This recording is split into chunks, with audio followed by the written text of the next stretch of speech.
He has submitted a script to Disney for Disney's approval right now, so the Haunted Mansion is going to look a little more haunted when it appears on there. So we hope that this was more of a trick than a treat for you to find out a little bit about the background of the Haunted Mansion, because right now we really do have the treat. Wait, question. Yes. Actually, there are two things. One, there isn't really an epilogue to your 3 acts. When you exit out of the Haunted Mansion, if you look closely in the ground, if you got a real sharp eye, you'll see the diamond ring that was on her finger. And again, that was something that cast members came up with. Yeah. And cast members will tell you anything. They'll tell you that the hearse outside was the hearse that took Brigham Young to his grave. Did not. However, that hearse is famous, so you want to show off for your friends and neighbors.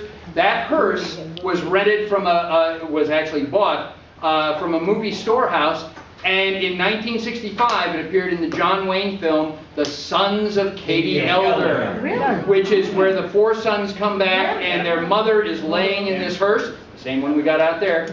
And so it is an authentic turn. There is provenance for this, that when the movie house bought it, they had this. So this is from that time period, the turn of that last century, not the 21st century. And it's there. Yeah. Again, one other thing. Talk a little bit about the hat box figurine. Okay, I don't want to cut too much into Greg's thing, but I will do that.